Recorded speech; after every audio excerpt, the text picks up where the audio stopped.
Oh,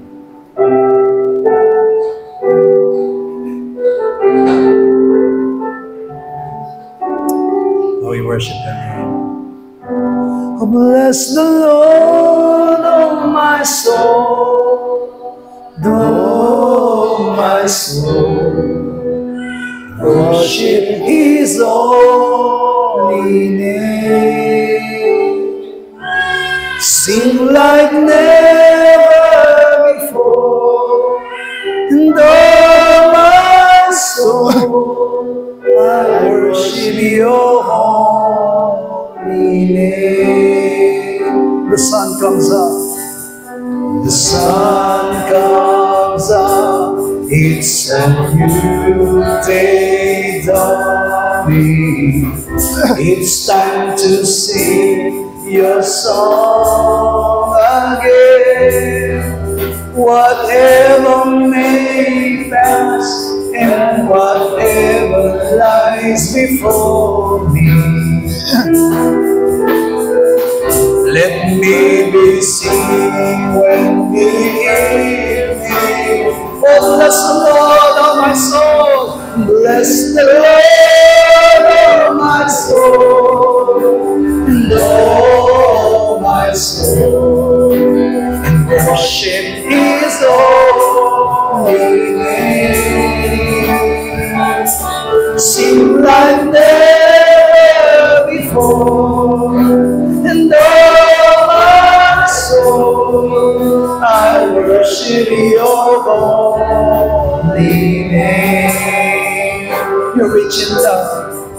You're rich in love, and You're slow to anger. Your name is great, and Your heart is kind. For all Your goodness, I will keep on singing. 10,000 reasons for my heart to. Oh, bless the Lord, oh my soul. Bless the Lord, oh my soul. And oh my soul, in worship His holy name. Sing like never before. And oh my soul, I worship Your holy name. Everyone declare. And on that day when my strength is failing, the end draws near and my time has come, still my soul will sing Your praise unending. 10,000 years and then forevermore. Oh, bless the Lord, bless the Lord, my soul, oh, my soul, in worship His holy name. Sing like never before. And oh my soul, I worship Your holy. Oh, bless the Lord, oh my soul. Bless the Lord, oh my soul. And oh my soul, in worship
po natin ang pinakamalakas sa palakpak.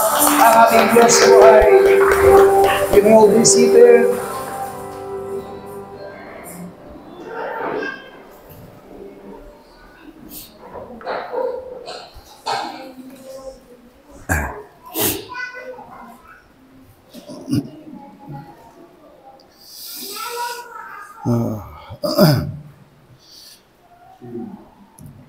Later we'll check in the book of the Revelation. There's two songs, Moses songs and new song. Mamaya ay maunawaan natin mabuti na doon sa aklat ng pahayag may dalawang awitin na binabanggit. Una ay ang awit ni Moises, ang pangalawa ay ang bagong awit. In the last day, I think many will sing Moses songs. Sa huling araw, nga po ay patuloy nating maawit ang awit ni Moises. But it is God's will, new song, but new song. Pero kalooban din ng Diyos na merong isang bagong awit. Okay, this time, I want to explain to you about book of the Hebrew. At ang ipapaliwanag ko naman po sa inyo sa oras na ito ay ang aklat ng Hebreo. 100% clearly, we don't know book of the Hebrew is whose book. Tunay nga po na 100% talagang hindi natin alam kung sino talaga ang sumulat ng aklat ng Hebreo. But many prophets said book of Hebrew is from Apostle Pablo. Pero marami po ang mga tunay na eksperto sa Biblia ang nagsasabi ang sumulat ng aklat ng Hebreo ay si Pablo. Yeah, because book of the Hebrew is like a summarize of the whole the Bible. Sapagkat mapapansin po natin ang aklat ng Hebreo ay parang isang pinaikli na kasaysayan ng buong Biblia. Yeah, summarize of the whole the teaching of the Apostle Pablo. Kaya nga po ito'y makikita rin nating kabuuan ng mga isinulat ng aklat ni Apostol Pablo. Yeah, that's why Hebrew chapter 1 and 2 says about who is God's Son Jesus Christ. At ibinabanggit ng Hebreo kabanatang 1 at kabanatang 2 kung sino si Jesus bilang anak ng Diyos. Hebrew chapter 3 and 4 says about into the rest, diba? The Sabbath. At pagdating naman doon sa kabanatang 3 at kabanatang 4, ito po naman ay tumutukoy doon sa pagpasok sa kapahingahan o araw ng Sabat. It is said into the most holy place, into the heaven. Pero ito po ay may lalarawan natin na pagpasok natin doon sa dakong kabanal-banalan, pagpasok doon sa kalangitan. Hebrew chapter 3 and 4 said, their mind, their heart was hardened. That's why they did not believe the Logos word of God and obey. At binabanggit nga po ng kabanatang 3 at kabanatang 4, pinapagmatigas nila ang kanilang mga puso, kaya naman hindi ganun kadali na tanggapin nilang Logos at sundin ito. And then, only book of the Hebrew said about Melchizedek, most high priest Melchizedek. At pagdating doon sa kabanatang 4, doon lamang nabanggit yung saserdoteng si Melchizedek. How many times? 10 times in the 10 verses says about Melchizedek. At ito po ay nabanggit sa loob ng 10 beses sa 10 bersikulo. Because to into the most holy place, we have to meet most high priest Melchizedek. Sapagkat para po tayo makapasok doon sa dakong kabanal-banalan, ay kailangan po nating makadaupang palad ang dakilang saserdoteng si Melchizedek. Apostle Pablo said, I want to explain to you about Melchizedek, but you cannot understand. Maaring sinabi niya po sa Pablo sa atin na nais kong ipaliwanag sa inyo ang tungkol kay Melchizedek, pero maaring hindi niyo ito kayang maunawaan. But by the Holy Spirit, we can understand who is Melchizedek. Pero sa pamagitan ng banal na Espiritu ay maunawaan natin mabuti kung sino si Melchizedek. Yeah. That is Genesis chapter 14, diba? Genesis chapter 14. At masusumpungan natin si Melchizedek sa Genesis kabanatang 14. Lot family, when they stay in Sodom, they will be captured by the enemy kings. Nakita nga po natin ng si Lot at ang kanyang pamilya ay naninirahan doon sa Sodoma at Gomora ay nakubkob sila ng ibang hari. That's why Abraham called his all people, 318 his people. Yan ang dahilan kung bakit tinulungan po sila ni Abraham kasama ng kanyang 318 kawal. After with 318 people, they destroy all the kings and soldiers of enemies. At sa pamamagitan nga po noong kawal na kasama ni Abraham ng 318 ay ginapi nila yung mga hari na kumubkob sa Sodoma. After overcome, diba? After we to the enemy and come back home, most high priest Melchizedek came to Abraham. At matapos nga po na makubkob o matalo, magapi ni Abraham ang mga haring kumubkob sa Sodoma at Gomora, habang sila'y papauwi sa kanilang kampo, ay nasa lubong po ni Abraham si Melchizedek. Melchizedek only give to Abraham bread and wine. At ang ibinigay po naman ni Melchizedek doon kay Abraham ay ang tinapay at alak. Yeah. Who is Melchizedek? Most high priest Melchizedek, shadow of Jesus Christ. Alam niyo po ba na kung sino si Melchizedek? Si dakilang saserdoteng Melchizedek ay anino ni Hesus You Kristo. know, at the time, the land of Canaan, there's no Jewish, diba? Only Abraham promised they belong to God. At dahil nga po ng panahon na si Abraham ay nanirahan sa Kanaan, wala pa pong Hudyo doon, kundi ang pamilya lamang ni Abraham. All Gentiles, like us, like unbelievers, there's no most high priest. Ibig sabihin, lahat lamang ng kasama doon ni Abraham ay mga hintil at wala pa silang itinuturing na dakilang saserdote. Yeah, which means the Jehovah God became most high priest Melchizedek and blessed Abraham. Iyan ang dahilan kung bakit ang Diyos sa si Yahweh na makapangyarihan sa lahat ay naging si Melchizedek at ito po yung nakadaupang palad ni Abraham. Yeah, that's why, like as Hebrew chapter 7, verse 1, diba? Who is Melchizedek, the king of Salem, most high priest of God. Na sino si Melchizedek? Siya po yung hari ng Salem na dakilang saserdote. Yeah, when Abraham come back after destroy enemy, he blessed Abraham. Na matapos nga po makipaglaban si Abraham, siya mismo ang nagpala kay Melchizedek, Yeah. kay Abraham.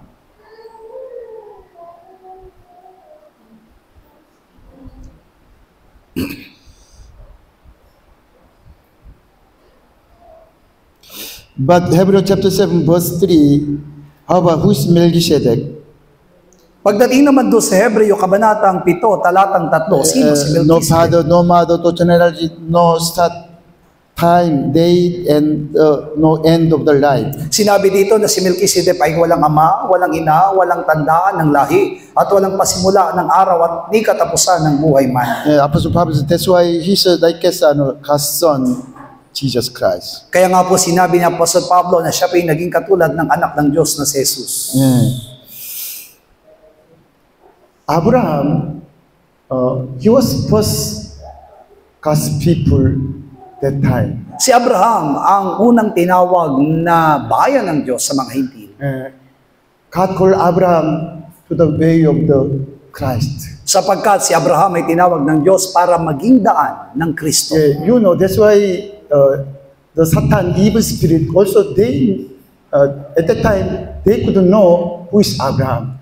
At maging si they know. Yeah, all the enemies, they know about Abraham. At alam natin na maging si Satanas at lahat ng mga kaaway ay kilala kung sino si Abraham. That's why all the time they want to kill, destroy the Abraham's family. Yan ang dahilan kung bakit ninanasa ng kaaway o ng diablo na sirain maging ang pamilya ni Abraham. Yeah, like as Jesus Christ. Jesus Christ, so when start ministry, that's why devil want to kill him. Kung paano ang ating Panginoong Kristo ay naranasan niya nang siya'y mag-umpisa sa kanyang pagmiministeryo, hinahangad ng diablo na sirain ang kanyang mga gawain. Yeah, but all the time God protect Abraham's family. Pero nakita natin kung paanong laging iniingatan ng Diyos ang pamilya ni Abraham. Thanks God, because Abraham's family, they stayed on the mountain. That's why they will not be captured by the enemy. Pero salamat sapagkat si Abraham at ang kanyang pamilya ay hindi nanirahan doon sa mga patag at nanirahan sa kabundukan, kaya hindi po sila madaling kubkubin. Yeah, last day also same, but in the last time,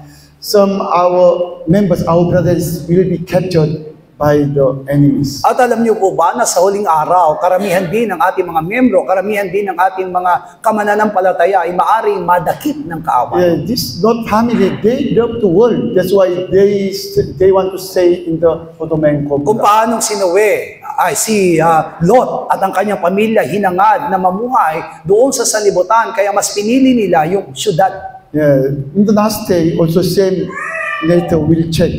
That's why many members, those who stay in the world, they'll belong to evil one. At alam niyo po ba na yan din na mangyari sa huling araw, na kung paanong sa panahon ni Lot, karamihan po ng mga miyembro ngayon ay nais ang salibutan, kaya mas madali silang makubkob ng kaaway. Yeah, you know, Bible is only one story, very simple. Tandaan natin, ang kabuuan ng Biblia ay isa lamang kasaysayan at napakasimpleng unawain.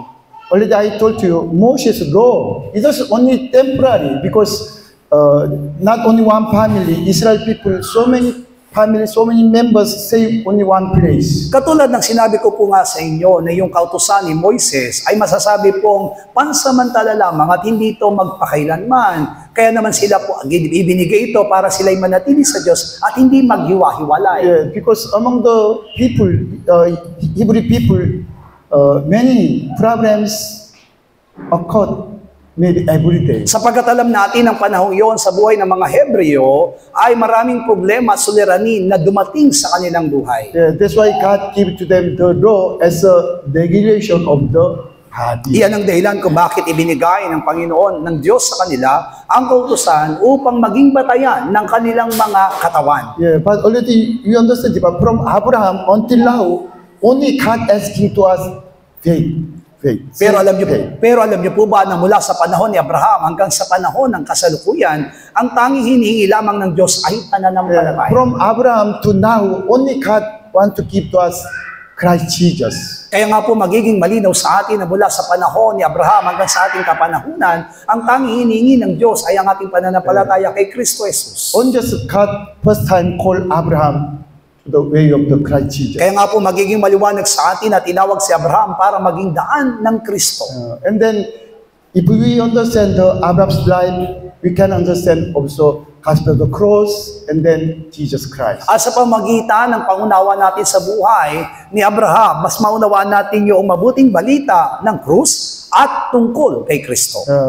After destroy enemy, like us overcome our own self, the Melchizedek give to Abraham bread and wine. Kaya nga po mailalarawan natin na yung katagumpayang naranasan ni Abraham laban sa mga kaaway ay katulad din po ng ating pagtatagumpay sa ating lumang pagkatao. At kapag naganap na dito, katulad ni Abraham, bibigyan tayo ng tinapay at alak. Yeah, today also saying, our enemies in us, our old men, ourselves. At katulad din po noon, naroon pa rin yung ating kaaway, pero yung kaaway na yun natin ay nasa atin at iyon ang ating lumang pagkatao. Our enemies, our sinful body. Ibig sabihin ng ating kaaway ay ang ating makasalanang katawan. That's why, like as Romans chapter 6, when we kill our old man on the cross with this simple body, from that point, we can serve God as the servant of righteousness. Kung paano nga po na sinabi doon sa Roma Kabanatang 6, kapag namatay yung ating lumang pagkatao doon sa krus kasama ng ating makasalanang katawan, doon pa lamang tayo pwedeng lubusang maglingkod sa ating Panginoon. Yeah, because when we overcome our old man, it is God's will, but the Jesus Christ, we can receive from Jesus Christ His blood, the wine blood, and then bread, the flesh of Jesus, the Word of God. Kaya naman kapag napagtagumpayan natin yung ating kaaway na lumang pagkatao na nasa atin, maaari na tayong pagkalooban ng ating Panginoong Kristo ng tinatawag na kanyang dugo na siyang alak at ng kanyang katawan na siyang salita ng Diyos. That's why in the book of the Hebrew explain most high priest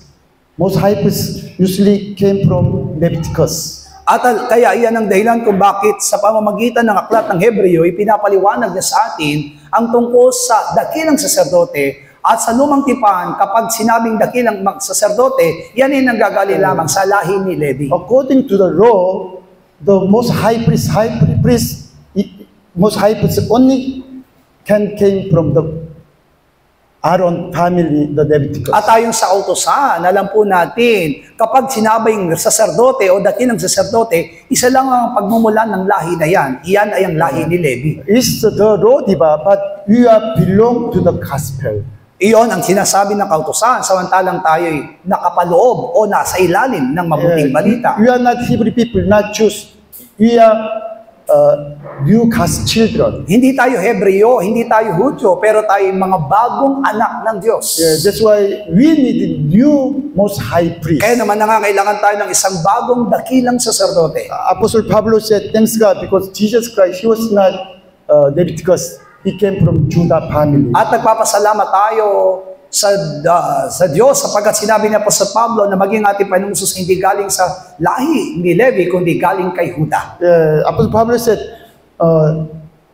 Jesus Christ, he came from Judah family, belong to Judah, not Leviticus, Kaya not the law. Kaya nililiwanag mismo niya po sa Pablo na si Hesus Kristo ay hindi galing po sa lahi ni Levi, kundi sa lahi ni Juda. Ibig sabihin lamang po, hindi siya nakapailalim sa kautusan. And then he said, the most high priest who came from Leviticus, still they are men, they have weakness, they have own sin. At niliwanag po sa atin na po sa Pablo, lahat ng mga dakilang saserdote na nanggaling sa lahi ni Levi ay mananatiling may kasalanan sapagkat sila ay lahi na That's makasalanan. why when they come to God, they must need sacrifice oneself for oneself, later for the people. Iyan ang dahilan kung bakit kapag ang mga saserdote ito o dakilang saserdote na ito ay maghahain para sa Diyos, maghahain muna sila para sa kanilang sariling kasalanan bago sa kasalanan ng iba. But many verses in the book of Hebrew, Jesus Christ different. He became most high priest from order to Melchizedek. Pero alam natin na ipiniliwanag po ng maraming bersikulo sa aklat ng Hebreo na ang pagkasaserdote ni Jesucristo ay hindi nagbuhat sa lahi, kundi nagbuhat kay That's Melchizedek. why he said, Jesus Christ, no father, like I said, spiritually, no father, no mother, no generality. Just he came from heaven. Kaya nga po, niliwanag lamang po sa atin na yung kanyang pagkakasaserdote ay nilarawan bilang walang ama, walang ina, walang pinagmulang lahi, kundi galing lamang sa ama. And then he said, by the blood of the animal, there's no true forgiveness. At binanggit ng aklat ng Hebreo na sa dugo ng hayop ay walang lubos na kapatawaran. But blood of Jesus Christ is spirit. It's spirit, blood of God's Son, God Himself. That's why eternal blood. Pero sa dugo ni Kristo, dahil ito'y spirito, ito'y matatawag na walang hanggang dugo. The Old Testament times, the animal's blood, they need every day, every year, all the time. Kung paanong niliwanag sa atin sa lumang tipan, kinakailangan ng mga Israelita yung handog na dugo ng hayop araw-araw para sa kanilang pagpapatawaran. Apostle Pablo said, the blood of Jesus Christ, eternal blood, God's blood. Only He needs shed His blood only one time, same place, only on the cross. Pero niliwanag sa atin ni Apostol Pablo ang kakaibahan noong dugo ng ating Panginoong Jesucristo sapagkat ito'y walang hanggang dugo at isang spiritual na dugo, kaya naman maihahandog niya yung kanyang dugo sa kasalanan ng lahat ng mga tao kahit minsanan lamang. Nearly, He wants to let us know, you need bread and wine to into the most holy place, the rest. Pero kailangan po natin sa oras ito na may panalangin ng ating mga sarili sapagkat ang kinakailangan natin ngayon para makapasok doon sa dakong kabanal-banalan ay ang tinapay at alak. That's why Apostle Pablo said, when Abraham come back after destroy the enemies, the most high priest Melchizedek give to him the bread and wine. Kaya dito makikita natin ipinaliwanag din po sa Pablo na matapos na si Abraham ay magtagumpay laban sa kanyang makaaway, sa kanyang pagbabalik ay nasa lubong niya si Melchizedek at binigyan siya ng tinapay at alak. And then he said, you also, if you want to into the most holy place, the rest, you need the blood of Jesus and His body. Kaya naman sinabi niya doon na kung nais niyo po talaga na makarating doon sa dakong kapahingahan, kinakailangan ninyo yung dugo ni Kristo at katawan ni Kristo. Yeah, but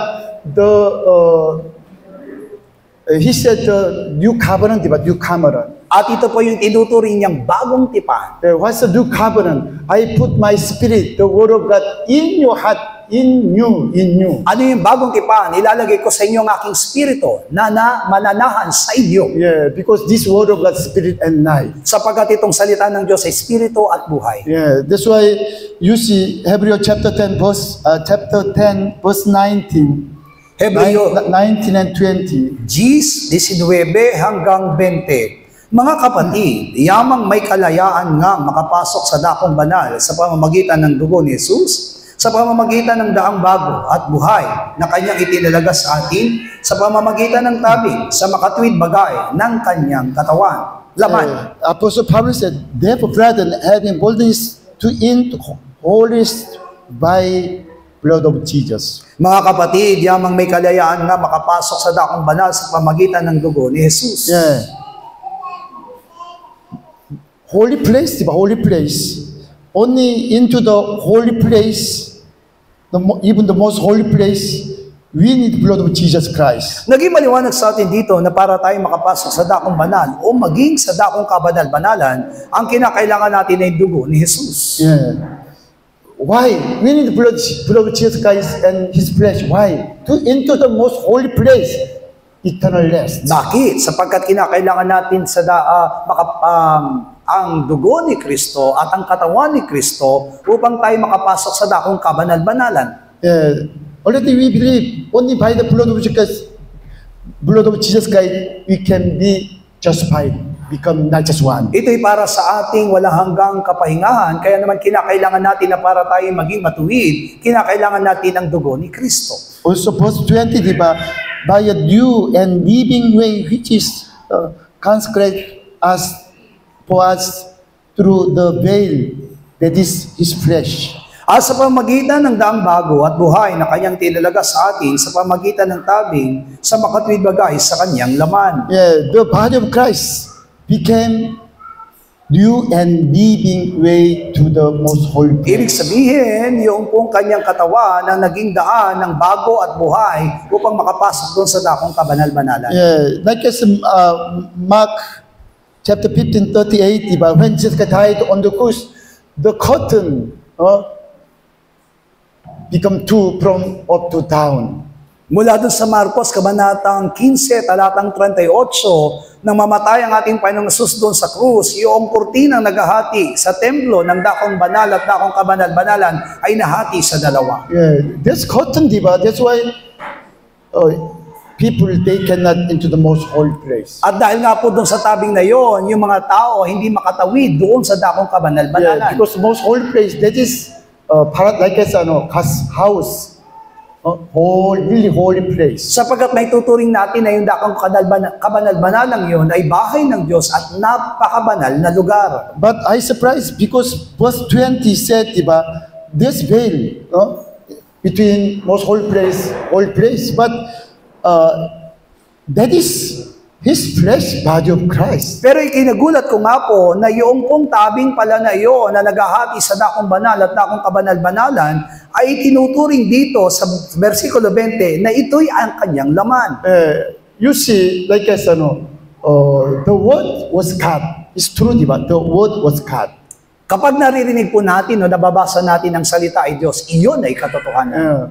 And then the word became body of Christ, flesh of Jesus. At yung salita na iyon ay naging katawan ni Jesucristo.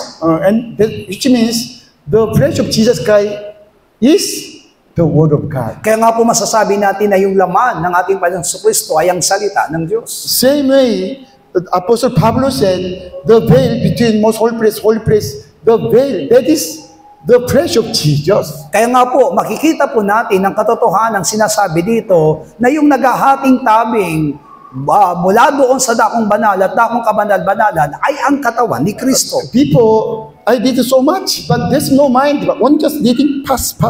Never mind. Maraming beses na binasa ko mga talatang ito pero nilalampasan ko lamang at hindi naroon ang aking kaisipan. But this time when I did this verse, God touched me. And then, what means? Pero habang binabasa ko ngayon ang mga talatang ito ay nagkakaroon ako ng tinatawag na pagkamangha. Ano nga ba talaga ang ibig sabihin nito? And then really I can believe that veil is flesh of Jesus Christ. Kaya nga po pinanaligan kong lubos na yung tabing na yon ay ang kalaman ni Kristo. That's why Jesus said, I am the way, truth, way, and life. Kaya naman sinabi ng ating Panginoong Hesus, ako ang daan, ang katotohanan at ang buhay. The flesh of Jesus Christ became the new way to the most holy place. Na yung laman mismo ni Jesucristo ang naging daan para makarating doon sa dakong kabanal-banal. But when I pray to God, let me understand why Apostle Pablo said the veil, that is the flesh of Jesus. Pero gusto ko lamang talagang unawaing mabuti kung bakit sinabi ni Apostol Pablo na yung tabing na yon ang nagsisilbing katawan, laman ni Yeah, Kristo. this is not parable, truly, but really, he said, really. At alam po natin na hindi po ito bilang talinhaga lamang, kundi ito'y katotohanan. That's why Apostle Pablo said, we have one God, but one mediator, our Lord Jesus Christ. Sinabi nga po na Apostol Pablo na meron tayong isang Diyos at meron din tayong isang tagapamagitan sama. Yeah, we need a mediator because God is spirit, we are just men. Kailangan natin ng tagapamagitan sapagkat ang Diyos ay Espiritu samantalang tayo tao lamang. Yeah, that's why God's Son, the Spirit, become man. Kaya naman yung Diyos sa Espiritu ay nagkatawang tao. Already we checked the Bible, diba? Even after become man, the God the Father is full of His body. The Godhead, divinity is full of in His body. Sa ating pagsiyasa sa salita ng Diyos, bagamat siya ay nagkatawang tao, pero taglay niya sa kanyang katawan yung pagiging Diyos ng Ama. That's why Apostle Pablo, he said, that is flesh of Jesus Christ. Kaya po, binanggit ni Apostol Pablo na yung tabing na yon, doon sa dakong banal at dakong kabalabalalan ay laman ni Kristo. What place is most holy place? Ano pong lugar yung tinatawag na dakong kabanal-banalan? It's heaven. Most holy place is like as heaven. Iyon po ay lumalarawan sa kalangitan. That is God's house, God dwelling in the place. Ito yung lugar na kung saan nananahan ng Diyos. But this holy place still in the world, belong to in the world. Samantalang yung dakong banal ay naroon pa lang sa salibutan. Not yet, diba? Just that's why man can serve to God, worship to God in the holy place. Kaya naman, ang mga tao ay pwede pang pumasok sa dakong banal upang maglingkod sa Diyos. That's why when the side of the holy place, when we see the curtain, it's man, diba? Man Jesus, only just man Jesus. Kaya nga po kapag tayo po ay nandoon sa dakong banal at kapag nakita natin yung kortina, ang makikita lamang po natin doon sa kortina ay ang Jesus bilang tao. When Jewish people, they saw Jesus Christ, you are just man, mere man. I know your mother, father, why you are said you are God. Kaya nga po ang mga Hudyo kapag tinitingnan nila ang ating Panginoong Hesus, ang tingin lamang nila sa Kanya ay tao. Kaya sinasabi nilang, bakit sinasabi mong ikaw ay Diyos? Kilala namin kung sino ang iyong ina at sino ang iyong ama. Israel people, they saw Jesus only this side, from the side of the holy place. Ibig sabihin, ang mga Hudyo ay nagmimistula lamang nakikita ang ating Panginoong Hesus habang sila'y nasa dakong banal. But they don't like to try see Jesus from the most holy place, the body of Christ. At hindi po nila hinahangad ang ating Panginoong Hesus na makita doon sa gawi ng dakong kabanal-banalan na kung saan siya'y Diyos. Yeah, from most holy place, Jesus Christ, He was God, diba? God. Sapagkat doon sa dakong kabanal-banalan, siya'y tumatayo bilang Diyos. Yeah, this curtain, one curtain, but both side. Pero makikita natin na napapansin na isa lamang kortina, pero ito'y naghahati sa dalawang bahagi. This side, the holy side, diba? Holy side, the most Holy place. holy place side, just man. Ibig sabihin, sa dakong ito, yung tinatawag na dakong banal, siya po'y tumatayo bilang tao lamang. But from the most holy place, when we see the Jesus, it's God. Pero pagdating doon sa dakong kabanal-banalan, kung titignan natin ang ating Panginoong Hesus, siya'y tumatayo bilang Diyos. It means not half God, not half man. Kaya nga po, hindi po rin masasabi natin kalahating tao, kalahating Diyos. When we see Jesus from holy place, 100% clearly, He was a man. Kaya nga po magiging malinaw sa atin kung titingnan natin siya sa dakong banal, siya po ay 100% tao. When you see the Jesus from most holy place, 100% He was true God. At kung makikita naman natin po siya sa dakong kabanal-banalan, 100% na siya ay Diyos. That's why Apostle Pablo said, that is fleshy body of Christ. Kaya nga po sinabi po ni Apostol Pablo na yung tabing na yon ay ang laman ni Kristo. That's why through body of Christ, we can into the most holy place. At sa pamamagitan ng katawan ni Kristo, makakapasok na tayo sa dakong kabanal-banal.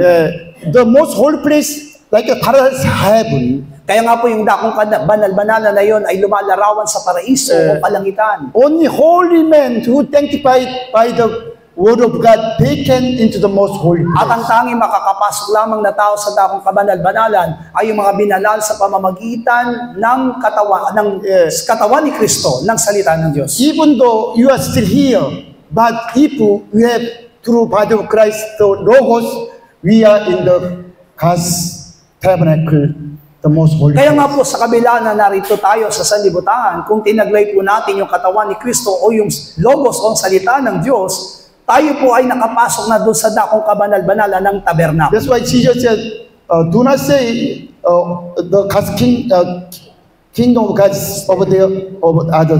Like, Kaya nga po, sinabi ng ating Panginoong Jesus, huwag mong sasabihin ang kaharian ng Diyos ay naroon o naririto. he said, God's kingdom is in you, in you. Sapagkat sinabi niya na ang kaharian ng Diyos ay nasa iyong puso. When we believe in blood of Jesus Christ, when we eat the Logos, word of God, the flesh of Jesus Christ, already the God's kingdom is come upon to Sa us. pamagitan ng ating pananalig sa dugo ni Kristo at kung tinanggap natin yung katawan ni Kristo, yung logos, yung salita ng Diyos, ibig sabihin yung kaharian ng Diyos ay nasa atin na. Now Apostle Pablo, he want to explain to us how can you into the most holy At place? ang ipinapaliwanag ni Apostol Pablo sa buhay ng basa sa atin ngayon ay kung paano makapasok sa dakong kabanal-banalan. Because there's no nest in the world. Sapagkat wala tayong masusumpungang kapahingaan sa sanlibutan. Even though in the temple court, there's no nest in the temple court. At maging doon sa labas mismo ng templo, hindi tayo makakasumpong ng kapahingahan. Even though in the holy place, there's no true rest. Na kahit na kayo makapasok sa dakong banal, wala rin po doong walang hanggang kapahingahan. Only in the most holy place, there's rest, eternal life. At masusumpungan lamang natin ang kapahingahan iyon o buhay na walang hanggan doon sa dakong kabanal-banalan. That's why even though we believe in blood of Jesus Christ, still worry about worldly things. Kaya nga po, kahit na po tayo nananalig na sa dugo ni Kristo, na doon pa rin yung kabalisahan natin sa mga bagay sa sanlibutan. Today many Christians, they believe in blood of Jesus Christ. They saved, their spirit and soul saved, but still some belong to the world and they worry about through physical things. Maraming mga Kristiyano naman talaga nananalig sila sa dugo ni Kristo at sinasabi nilang sila ang kanilang spirito ay buhay na. Pero sa kabila nito, naroon pa rin yung kanilang kabalisahan at pagsentro sa mga bagay sa sanlibutan. They cannot follow Jesus Christ. Ibig sabihin, hindi pa nila kayang sumunod kay Kristo. But when we eat the flesh of Jesus, word of God, automatically darkness our old man will be revealed and then step by step it will be gone. Pero kung kakainin natin ang laman ni Kristo, yung salita ng Diyos, unti-unti maging ang ating kahinaan ay malalantad.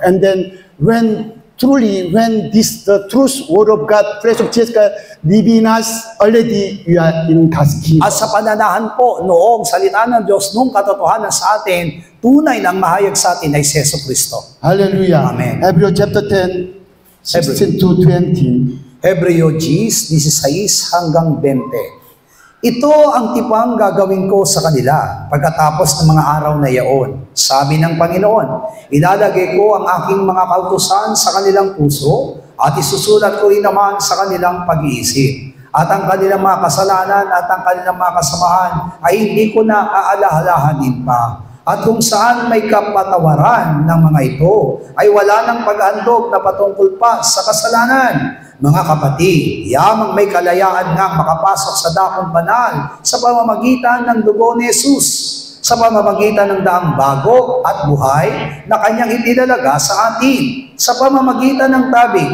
sa makatuwid bagay sa kanyang laman. Hebrews chapter 10, 9 and 20 connect to from 16. At alam niyo po ba na yung pong Hebreo 10, 19 hanggang 20 ay nakaugnay sa talatang Verse 16, diba? This 16. is covenant that I'll make with them after those days, says the Lord. I'll put my laws into their heart and their mind. Na ito ang tipang gagawin ko sa kanila pagkatapos ng mga araw na iyon, sabi ng Panginoon, ilalagay ko ang aking kautusan sa kanilang puso. And he said, I like them, but their mind, their spirit. At isusulat ko naman sa kanilang pag-isip, sa kanilang spirito. From that point, verse 17, there's no sin, I'll remember no more about your sin. At mula roon, sinasabi na tungkol sa kasalanan, inlilimutin ko na ang kanilang kasalanan at lilimutin ang kanilang mga kasamaan. Yeah, that's why already I told to you, do not make word of God as only commandments. Kaya nga po, huwag nating gagawin ang salita ng Diyos bilang utos. Like God's children, through God's Son, when God the Father said to us, we just hearing and really thank you. At ang gagawin lamang natin bilang mga anak ng Diyos, kung merong sasabihin sa atin ang Ama, sa ating mga buhay, ang tanging gagawin natin ay pasalamatan siya. There's no other mind. Really, we believe it is from my Father. Ibig sabihin, wala na tayong ibang kaisipan, kundi ituring natin na ito'y galing sa ating Ama. Really, you want to obey and follow. At ang tanging pagnanasa na lang na natitira sa atin ay sundin ito. But not my son, my children, my workers in the company, they thinking that is commandments. Pero di ba, kapag ka ito ay tinuring lamang sa mga anak o sa mga tauhan sa kumpanya, ang mga salita ng mga nakatataas ay utos. They are like a servant of God, diba? Servant of God, they accept the logos, word of God as a commandments of God. That's why in front of God, they try to obey, but at the back, there's no obey. Kaya, kung may tuturing na ikaw ay alipin, kapag tinanggap mo ang salita ng Diyos, tatanggapin mong salita ng Diyos bilang utos lamang. Maaari kayo susunod kapag nakaharap ang Panginoon, pero sa pagtalikod mo, hindi ka nasusunod. But on children, they want to hearing fathers saying, and then, thank you. Pero alam natin, ang lahat ng mga tunay na anak ng Diyos ay ninanais na pakinggan ang salita ng kanilang Ama at nagpapasalamat. As a God's children, this word of God is our food, spiritual food. Kaya nga bilang mga anak ng Diyos, ituring natin ang salita ng Diyos bilang ating spiritual na pagkain. Only just like as unbelievers and then just Sunday Christians, to them, this is commandments. Sa mga hindi mananampalataya, sa mga panlinggo lamang na mananampalataya, mga Kristiyano, maaring ang salita ng Diyos ay utos. Our old men, we don't like accept and obey to word of God. Sa pamamagitan ng ating lumang pagkatao, hindi natin nilalayong tanggapin at sundin ang salita ng Diyos. Even though they want, but sometimes we choose to obey this one, not others. Totoo naman na meron pa rin tayong tinatawag na pagnanasa na sumunod. Pero namimili tayo ng mga bagay na susundin at hindi susundin. Yeah, because they are not eating word of God as a spiritual food. Sapagkat hindi nila tinatanggap ang salita ng Diyos bilang spiritual na pagkain. Yeah, thanks God because we have blood of Jesus Christ and then word of God, flesh of Jesus. At nagpapasalamat tayo sa Diyos sapagkat taglay na po natin ang katawan ni Kristo at nasa atin ang laman ni Kristo. Book of the Revelation, that is the test measuring to the churches.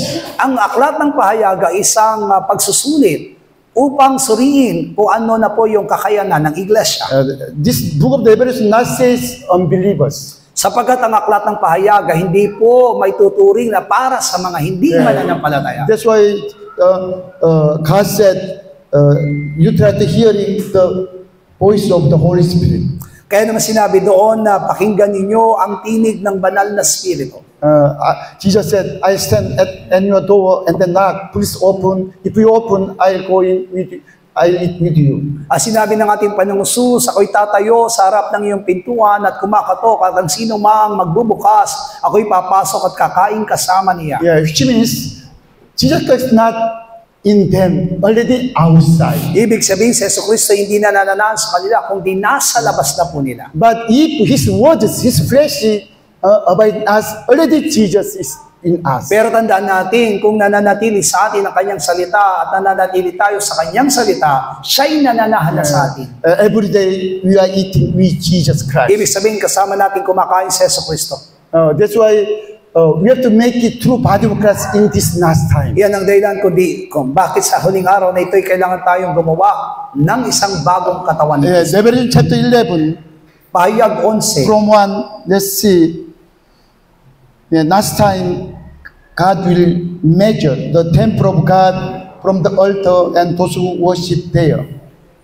Sinasabi ng talatang 1 na kung saan may dala siyang panukat upang sukatin yung templo, yung dambana at mga sumasamba doon. Which means God will test, God will measure from most holy place to holy place. Ibig sabihin, susuriin ng Panginoon sa huling araw yung lugar ng dakong banal hanggang sa lugar ng dakong kabanal-banalan. Yeah, who is the stay in the holy place? Sino po yung mga nananatili sa dakong banal? They have only blood of Jesus Christ. Sila po yung mga nagtataglay ng dugo ni Jesucristo. They know they are sinner and believe in blood of Jesus Christ. Sila po yung nakakaalam na sila ay tunay na mga makasalanan pero nais silang lumulhati kay Kristo. That's why already they saved from their soul and spirit. Ibig sabihin, sila po yung nagtaglay na ng kaligtasan ng kanilang kaluluwa at spirito. Only they were justified, diba, become righteous ones. Sila po ay ginawang pinapagmatuwid ng Diyos. Yeah, that's why last time they can be saved. Kaya naman sa huling araw, sila ay maliligtas. But who is in the most holy place? Sino naman po yung mga nasa dakong kabanal-banalan? Already they are justified and sanctified by the blood of Jesus and His body. Sila po ay pinapaging matuwid, pinapaging banal sa pamamagitan ng dugo ni Kristo at katawan ni Kristo. Yeah, but verse 2, okay, sabay. Versikulo 2, at ang loobang nasa loob ng templo ay pabayaan mo, at huwag mong sukatin, sapagkat ibinigay sa mga hintil at kanilang yuyurakang 42 buwan ang banal na syudad. Yeah, God said, leave out, but do not measure those who are stay in the temple courts. Sinabi doon na sa looban ng labas ng templo ay pabayaan mo na. Yeah, they are like as same unbelievers, Gentiles, and then they'll destroy 42 months temple court. Maliwanag na sila ay may tuturing na parang mga hindi mananampalataya na kung saan sila yuyurakan at sisirain sa banal na Yeah, syudad. that's why please do not teaching to your members others only in the first step blood of Jesus. Salvation, for the salvation blood of Jesus Christ. Kaya nga po, ang tangi dapat natin ituro sa ating mga membro ay ang kaligtasan sa pamamagitan ng dugo ni Kristo. And then in the second step, we have to teaching to them about the Word of God, Logos. At ang pangalawa naman ay ituro natin sa kanila ang Logos o yung salita ng Diyos. Of course, much better one time, diba? All the time, one time, we have to let the members be justified, also sanctified.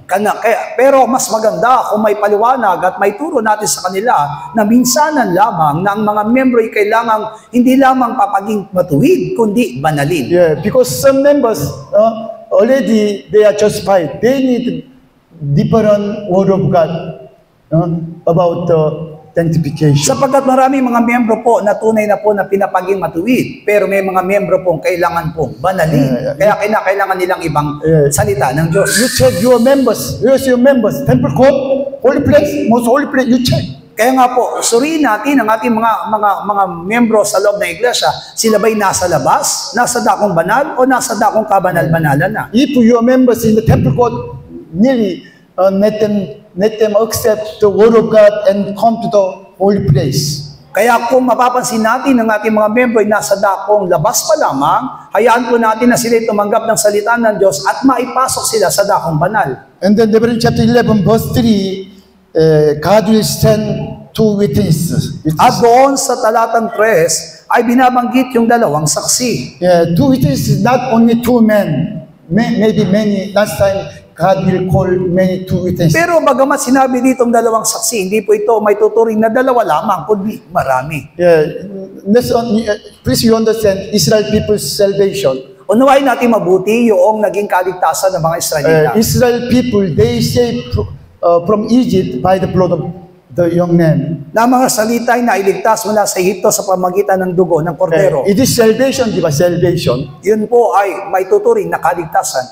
After salvation, they eat the manna and then living water from the rock. At pagkatapos po ng kaligtasan, sila po'y tumanggap ng tinapay at buhay na tubig. Yeah, and then finally, after 40 years, stay into the the Canaan, the most holy At place. pagkatapos ng 40 taon, sila'y nakapasok doon sa Kanaan. Yeah. There's two leaders, diba? Two leaders, Moshe and Joshua. At alam natin na merong dalawang pinuno na namuno sa kanila. Ito si Moises at si Josue. Yeah, First Corinthians chapter 10, according to First Corinthians chapter 10, Israel people, they accept what the baptism in Moshe. At doon sa unang Korinto, kabanatang 10, sinabi doon na mga salita ay tumanggap ng bautismo sa pamamagitan ni Moises. Yeah, today we accept what the baptism in the name of Jesus, in Jesus Christ. Na tayo pong lahat ay tumanggap ng bautismo sa pangalan ng ating Panginoong Jesucristo. Yeah, of course, Moshe and Joshua, they are all the shadow of the Jesus Christ. At masasabi natin na si Moises at si Josue ay naging adino ni Yeah, Jesucristo. but Moshe and Joshua is little different. May pagkakaiba lamang po kay Josue at kay Yeah, Moises. Israel people, they saved from the Egypt in Moshe. They saved within Moshe. Na sila po'y naligtas mula doon sa Egypto sa pamamagitan ni Moises. Yeah, but they into the Canaan, the most holy place, heaven, with Joshua. Pero sila'y nakapasok sa Kanaan o doon sa dakong kabanal-banalan sa pamamagitan ni Josue. Name of Joshua is same. Jesus. At alam natin na yung pangalang Josue ay katumbas ng pangalang Jesus. Yeah, that's why for the eternal life, we need, in the first step, we need Moshe, Kaya naman para doon sa ating buhay na walang hanggan, ang unang kailangan natin ay si Moises. which means Moses' salvation, blood of the young man. Ibig sabihin, yung kaligtasan kay Moises ay dugo ng kordero. In the second step, we need Joshua. At pangalawang hakbang ay kailangan natin si Josue. With Joshua, you have to accept the word of God and drink living water. Sa pamagitan ni Josue ay kailangan nating tanggapin yung tubig ng buhay. These two witnesses, not two men. Many, but those who are really believe and understand about the Moses' salvation and then Joshua's eternal life. Kaya nga po, masasabi natin itong dalawang saksi hindi lamang kumakatawan sa dalawang katao, kundi marami. Sila po yung mga tunay na nakakaunawa doon sa kaligtasang tinanggap sa pamamagitan ni Moises ng dugo ng kordero at yung pong pagpasok sa dakong kabanad-bananan sa pamamagitan po ni Josue na siyang salita ng Yeah, which means these two witnesses already they have blood of Jesus Christ and flesh of Jesus, the word of God. Ibig sabihin, ito pong dalawang saksi na ito ay nagtataglay ng dugo ni Kristo at katawan ni Kristo na salita Yeah, ng Diyos. that's why they are not worried about their life. Go out, preach the gospel. Kaya po hindi po sila nagkakaroon ng kagulumianan sa kanilang mga buhay. Kaya naman humaayos sila at nangangaral ng salita ng That's Diyos. why finally they will be they died. At sa katapusan, sila po ay pinugutan ng ulo at namatay. Yeah, verse 8 altogether. 8. At ang kanilang mga bangkay nasa lansangan ng malaking bayan na ayon sa Espiritu ay tinatawag na Sodoma at Ehipto. At doon din naman ipinako sa krus ang Panginoon nila. Yeah, which means they died like the same Jesus Christ. Ibig sabihin nito, sila'y namatay katulad po ng kamatayan ni Jesucristo. And then verse 11, 12, sabay-sabay. 11 hanggang 12 at pagkatapos ng 3 araw at kalahati ay hininga ng buhay na mula sa Diyos ay pumasok sa kanila. At sila ay nangagsitindi at dinatna ng malaking takot at ang mga nakakita sa kanila at narinig nila ang isang malakas na tinig na nagsasabi sa kanila, umakyat kayo rito. At sila ay umakyat sa langit sa isang alapaap at pinagmasdan sila ng kanilang mga kaaway. After 3.5 days, they died from this. Sabi doon, pagkatapos po ng 3 araw, sila ay muling nabuhay. Why? Because they have the word of God. Bakit? Sapagkat sila ay nagtataglay ng salita ng Diyos. Yeah, if they have the word of God, they cannot die from this. Sapagkat kung sila ay walang salita ng Diyos, hindi po sila muling mabubuhay. And then finally, verse 12 says about rapture. At sa katapusan, ito po ay kumakatawan doon sa pag-agaw. Yeah, from heaven, Jesus said, our Lord said, diba, come up here. And they ascend to heaven in a crowd. Kaya naman mula doon sa kalangitan ay sinabi sa kanila ng Panginoon, umakyat kayo rito at sila ay umakyat sa langit sa isang alapaap. Yeah, this is explained in the last time, who came into the most holy place, heaven? At ito ang pagpapaliwanag na kung sino'y makakapasok sa dakong kabanal-banalan o kalangitan. Who came into the eternal rest? Sino po sino makakapasok doon sa walang hanggang kapahingahan? That's why in the book of the Revelation, there's only two songs, like as two witnesses. Kaya nga po sa Aklat ng Pahayag ay may dalawang klase po ng awit. Yeah, At dalawang saksi. Revelation chapter 15, verse 3 altogether. Pahayag 15:3. At inaawit nila ang awit ni Moises na alipin ng Diyos at ang awit ng Kordero na sinasabi, mga dakila at kagila-giladas ang iyong mga gawa, O Panginoong Diyos, na makapangyarihan sa lahat, matuwid at tunay ang iyong mga daan, ikaw na hari ng mga bansa.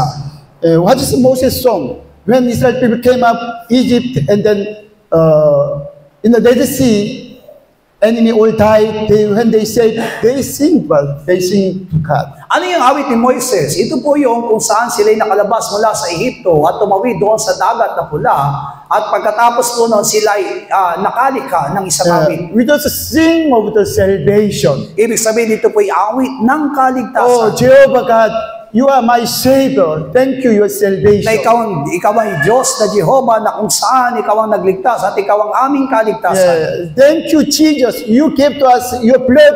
You are my Savior. Salamat Panginoong Yesus sapagkat ibinigay mo ang iyong dugo at ikaw ang aming tagapagligtas. Yeah, but it was not new song. Pero hindi po ito yung tinatawag na bagong awit. Yeah, not there's no 10,000 reasons because Kaya- they have new song. They cannot sing new song. Kaya nga po, hindi po ito yung kinanta nating 10,000 reasons sapagkat hindi pa sila nakakawit ng bagong awit. Why 10,000 is through the whole that reason we praise the Lord. Sapagkat alam natin, hindi lamang 10,000 dahilan kung bakit tayo maawit sa Panginoon. Yeah, you see our old men sometimes praise the Lord, diba? Tingnan niyo po yung ating lumang pagkatao. Minsan nagpupuri sa Yeah, Panginoon. that's still our old men still alive. That's why sometimes thank you, Lord. But sometimes you don't like. Kaya di ba, dahil buhay pa yung ating lumang pagkatao, minsan nagpapasalamat at nagpupuri, minsan hindi. But when our old man died, in the 10,000 years, all the time, in the any circumcision, any reason, we can praise the Lord. Pero kapag patay na ang ating lumang pagkatao, hindi lamang 10,000 dahilan kung bakit tayo magpupuri sa Panginoon, kundi sa lahat ng panahon, anuman ang ating sitwasyon. And Revelation chapter 14, verse 3, 14:3. Sila'y nagagaawitan na wari isang bagong awit sa harapan ng luklukan, sa harapan ng 4 nilalang na buhay at ng matatanda. Sino man na hindi maaaring matuto ng awit, kundi ang 144,000 lamang sa makatuwid ay siyang mga binili mula sa lupa. only 144,000 they can sing in new song. Sabi dito, yung 144,000 lamang ang nakakawit ng bagong awit. We need to be careful from the Hebrew people, from the Israel people. At iyon, wag po tayong magkaroon ng pagkakamali sa ating pangunawa. Yung mga taong yun ay galing sa mga Hebreo, sa mga Israelita. But I believe from the Gentiles also many will join to 144,000. Pero naniniwala ko na mula sa mga Hintil, mula sa atin, ay marami po ang makakasama doon sa 144,000 mga Hebreo. With 144,000, many true God's children, they sing new song. At naniniwala ako kasama nung 144,000 na yon mula sa mga salita, ay marami pong mga tunay na mananampalatayang awit ng bagong awit. But others, they cannot sing this song. Pero yung iba, hindi makakaawit ng bagong awit. Yeah, because they don't know about word of God. Sapagkat hindi nila alam ang salita ng Diyos. There's no truth in the word Wala in them. silang taglay na katotohanan. Yeah, they don't know the word of God is God. Hindi nila alam ng salita ng Diyos ay Diyos. They don't know about Jesus Christ, flesh of Jesus Christ. Hindi. The word became His flesh. Hindi nila kilala ang ating Panginoong Kristo na kung saan ang salita ay nagkatawang tao at yung salita ang naging kanyang katawan. But thanks God, because after kill our old man, we can nearly accept the flesh of Jesus, word of God, in our heart. Pero salamat sa Diyos sapagkat matapos na mamatay ang ating lumang pagkatao, naniniwala tayo na yung kanyang katawan ay nasa atin na. Now the flesh of Jesus in us. Kaya nga po yung kanyang laman ay nasa atin. Now that's why every day we eat His flesh and drink His blood. Kaya nga po araw-araw tayo kumakain ng kanyang laman at uminom ng kanyang dugo. That's why in the church, diba, once a month we eat His flesh and drink also His blood. Kaya nga po sa iglesia, ginaganap ay yung komunyon tuwing isang linggo ng isang buwan. Only, only this, those who are singing new song, they'll be wife, the brides of Jesus. Pero alam niyo po ba na yung mga awit, ang bagong awit na yon, sila lamang ang magiging karapat-dapat na magpapakasal kay ko. Hallelujah. They are one, already one, diba? One Sapagkat heart. sila po iisa ng katawan ni Kristo. Because you see, full of the blood of Jesus, full of the flesh of Jesus Christ. Sapagkat sila ay puspos ng katawan ni Kristo, puspos ng dugo ni Kristo. Same like Jesus Christ. Ibig sabihin katulad na po sila ni Yesu Kristo. That's why I'm sorry, because I nearly understand what is wedding, married. Married. Sapagkat ako yung hingi na paumanin sa inyo, sapagkat ako kasi lubos ko nang naunawaan ang tungkol sa kasalan. After married, husband and wife together sleep. Di po ba, pagkatapos maikasal ang dalawang magkasintahan, sila ay pwede na pong magsama sa higaan. Even though without dress. Kaya nga po kahit wala silang kasuotan, And then these two body become one body. na dalawang katawan ay mag-iisang katawan. At the time, really there's happy and joy. At magkakaroon sila ng katunay na kagalakan. That's why God allowed to us to marry. Kaya nga po hinayaan ng Diyos na tayo makapag-asawa. Maybe if you understand, I can explain some more, but it's not this time. Not this time. Maybe God will next time. Kung naunawaan nyo lang mga bagay nito, maaari ko pong liwanagin dito sa inyo, pero maaaring sa susunod na This 144,000 and true believers, they'll into the wedding ceremony of the Lamb. Kaya nga po masasabi natin, kasama po ng 144,000 na maraming mananampalatayang papasok sa kasalan ng Kordero. Finally, will be one with one body with Jesus Christ. Ibig sabihin, sa katapusan, lubos na tayo magiging isa sa katawan ni Kristo. Revelation chapter 22, verse 17.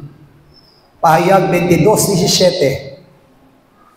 At ang Espiritu at ang kasintahang babae ay nagsasabi, halika, at ang nakikinig ay magsabi, halika, at ang nauuhaw ay pumarito, at ang may ibig na kumuhang walang bayad ng tubig na buhay. This is evidence become one.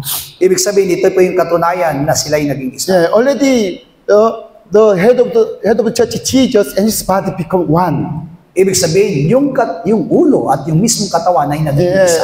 This Trinity God live in us. We are one. Ibig sabihin, yung tatlong person ng Diyos ay nananana sa atin bilang isa. That's why Holy Spirit, this bride, wife of Jesus, become one also Kaya one. titingnan natin yung spirito, yung banal na spirito ng Diyos at yung mismong kasintahang babae ay naging isa. That's why there's no two saints, two boys, only one voice, one saint. Kaya nga po, wala na pong dalawang tinig, wala na pong dalawang salita. Because one already become one Sapagkat body, one. naging isa na lamang sila. We are in God, God is in us, we are one. Na tayo nasa Diyos at ang Diyos ay nasa atin, naging isa na lang. That's why in the last day, this Holy Spirit and bride of Jesus Christ together say, together, because one body, one, together, one, become one. Come, let him who hears say, come, and then drink living water. At sa huling araw, sasabihin ng Espiritu kasama ng kasintahang babae, sapagkat sila'y isa na lamang na may isang tinig ay sasabihin, halika, at nakikinig ay magsabing, halika, at ang nauuhaw ay pumarito. In the last day, New Jerusalem will come down from heaven. Kaya nga po sa huling araw, ang bagong Jerusalem ay bababa mula sa langit. That's why New Jerusalem, from the New Jerusalem, Holy Spirit and bride came out from the New Jerusalem and said to people, come, and drink this living water. At mula doon sa bagong Jerusalem ngayon, kasama ng banal na Espiritu, ay maririnig ang nagsasalit ng halika at kumuha ka ng walang bayad na tubig ng buhay. This Holy Spirit and Christ, they can give to others living water. Kaya nga po ang tunay na makapagbibigay lamang ng tubig na buhay ay ang Espiritu Santo at ang mga tunay na naka Because sa where's Panginoon. living water already in them? Bakit? In Sapagkat their body. yung buhay na tubig na yun ay nasa mga tunay na Yeah, because mananampalataya. it's simple, but Jesus Christ, the living water, Jesus Christ in us. So maliwanag na si Yesu Kristo na tubig na buhay ay nasa atin. The rock, Jesus Christ in us. Na yung malaking bato ay nasa atin. And that this the living water came out from the rock, Jesus Christ, and then we can give to At ang others. tubig na buhay na yun na mula kay Yesu Kristo ay nasa atin, kaya maibibigay natin sa iba. Yeah, you see, like the Bible is very simple. Kaya ang masasabi natin, napakasimple lamang ng Biblia. Yeah. That's why justified and sanctified, and then finally will be glorified. Maging matuwid, maging banal, at saka huli-huli ay Yeah, luwalhatiin. that's why we have to meet most high priest Jesus Christ, Kaya naman, like as Melchizedek. kailangan nating makadaupang palad ng ating dakilang saserdote na si Yesu Kristo katulad ng ni Melchizedek. Okay, verse, one more verse. First Timothy, Unang Timoteo,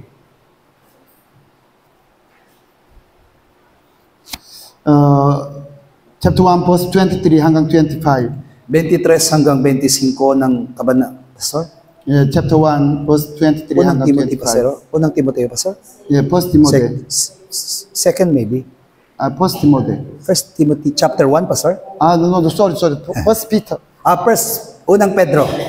Yeah, Unang Pedro, Unang kabanatang Pedro, 1, 23 hanggang 24, 22. yeah, 23 hanggang 25. 20 hanggang 25, na nakilala nga ng una bago itatag ang sanlibutan. Ngunit inihayag sa mga huling panahon dahil sa inyo, na sa pamamagitan niya ay nananampalataya kayo sa Diyos, na sa Kanya'y bumuhay na maguli sa mga patay, at sa Kanya'y nagbigay ng kalwalatian, upang ang inyong pananampalataya at pag-asa ay mapasa Diyos. Yamang nilinis ninyo ang inyong mga kaluluwa sa inyong mga pagtalima sa katotohanan, sa pag-ibig na hindi pakunwari sa mga kapatid, ay mag-ibigan kayo ng buong linas ng inyong puso at sa isa't isa.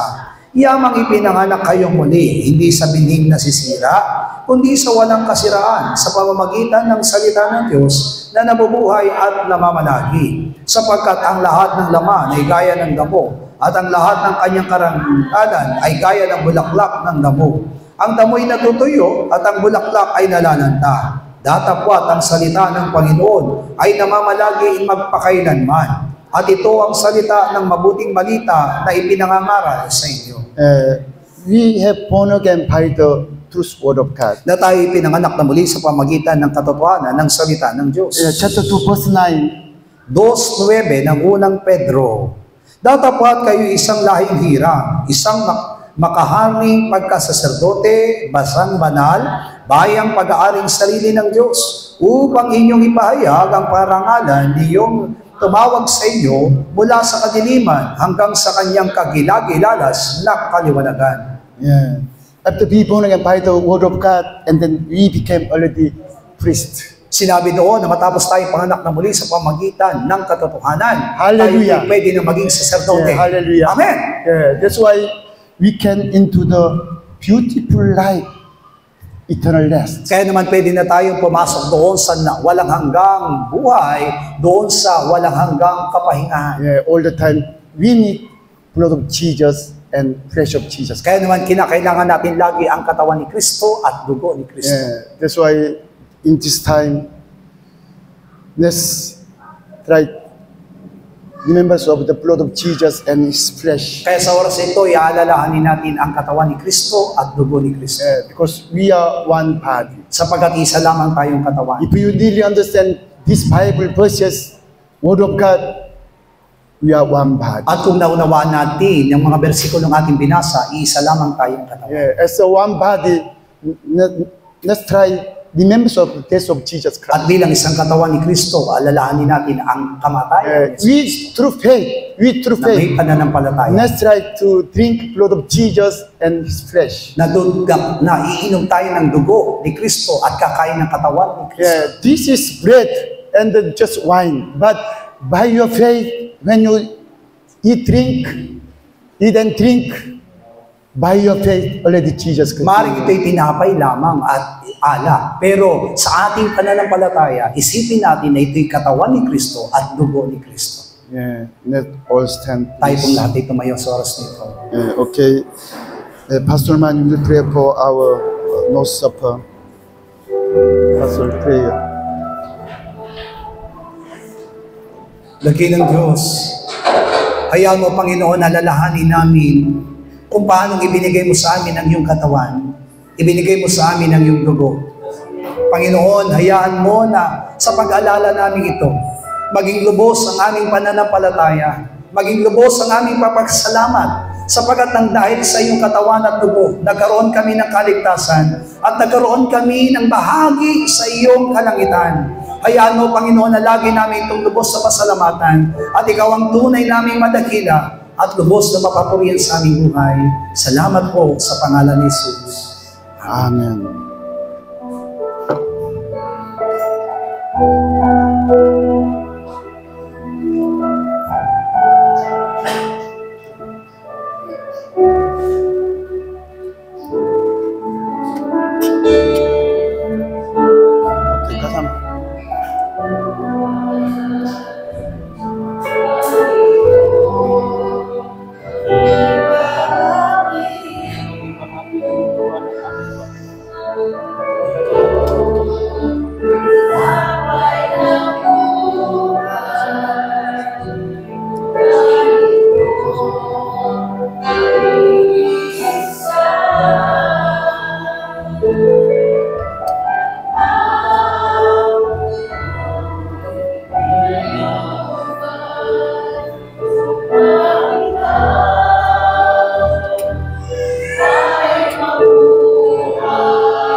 Joyful new song.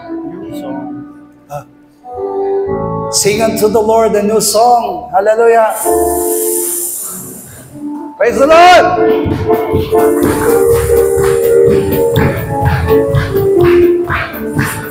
Oh, sing unto the Lord a new song. Sing unto the Lord all the earth. Sing unto the Lord a new song. Sing unto the Lord. Sing unto the Lord a new song. Sing unto the Lord a new song. Sing unto the Lord all the earth. Sing unto the Lord a new song. Sing unto the Lord, for God is great, for God is great, and greatly to be praised. God is great, and greatly to be praised. Oh, sing unto the Lord. Amen. Hallelujah. Sing unto the Lord all the earth. Sing unto the Lord a new song. Sing unto the Lord, for God is great, for God is great, and greatly to be praised. Amen. For God is great, and greatly to be praised. Oh, sing unto the Lord a new song. Sing unto the Lord all the earth. Hey! Sing unto the Lord a new song. Sing unto the Lord. Sabay-sabay, for God is great. For God is great, and greatly to be praised. For God is great, and greatly to be praised. Oh, sing unto the Lord. Sing unto the Lord. Sing unto the Lord all the earth. Sing unto the Lord a new song. Sing unto the Lord. Oh, for God is great. For God. Hey! Hallelujah! And greatly to be praised. Oh, sing unto the Lord. Amen. Sing unto the Lord of the earth. Sing unto the Lord a new song. Sing unto the Lord all the earth. Hallelujah! I'm free, I'm free, hallelujah!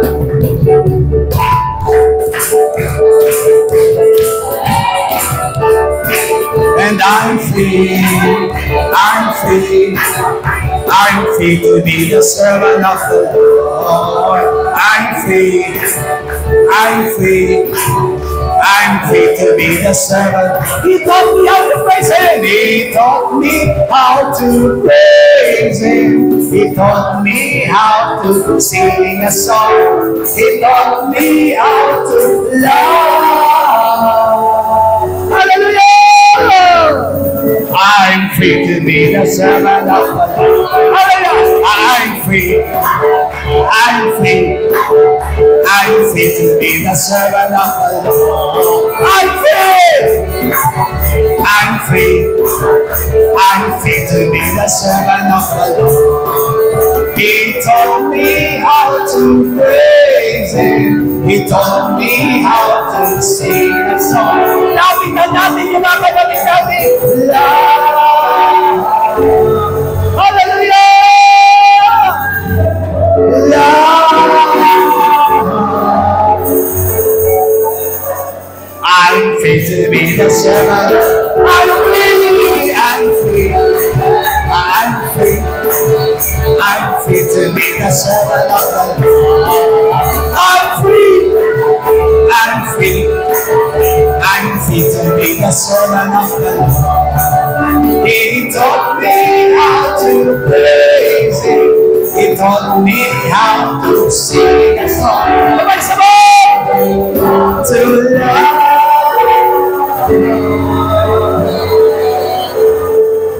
love. I'm free to be the servant of the Lord. Alive, alive, alive forever. My Jesus is alive, alive forever. Alive, alive, alive forever. My Jesus is alive. Sing hallelujah, sing hallelujah, sing hallelujah. My Jesus is alive forever. Hey!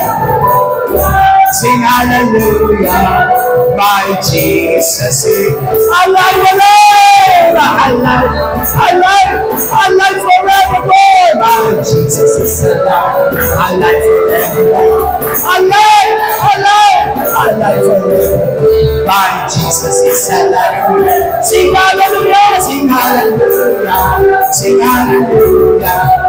My Jesus is alive forevermore. Sing hallelujah, sing hallelujah. My Jesus is alive. Hallelujah!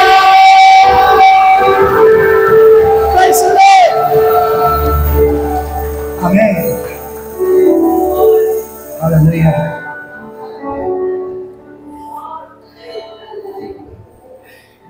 Purihin ang Diyos na nagkasama-sama tayo. Hallelujah! We will miss every one of you. But we are one body. PSJC, whether it is in Cambodia, Cebu, Karanglan, Aurora, we are all one body. Sabi nga po sa atin sa first day, your problem is our problem. Your difficulties is also our difficulties. Maaaring hindi tayo maabot sa pamamagitan ng pinansyal. Maaaring hindi natin maibigay lahat ng inyong pangangailangan. But God is great. He is the great provider. Katulad na nangyari sa atin sa seminar na ito, di ba? Pinatunayan ng Panginoon, ang Diyos ang magpapala at magkakaloob ng lahat ng ating pangangailangan. Hallelujah! Amen!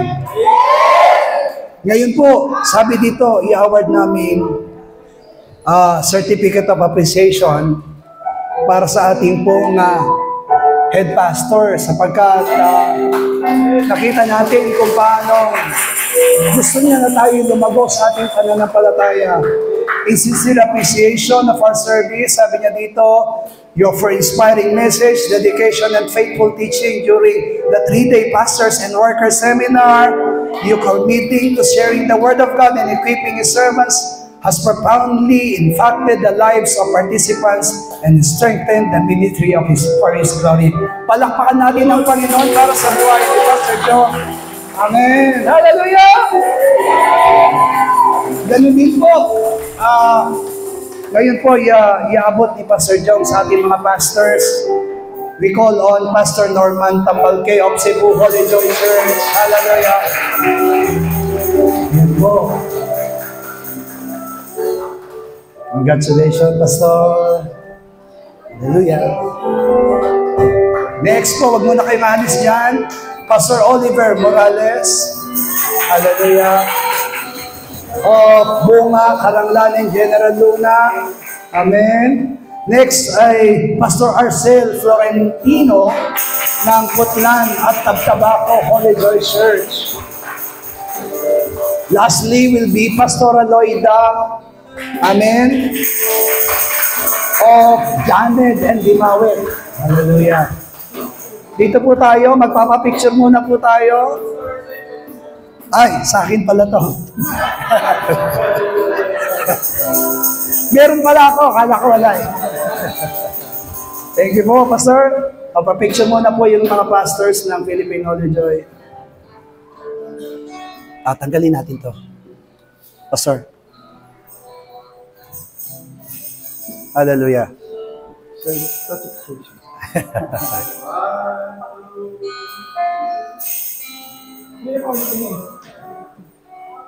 Okay po.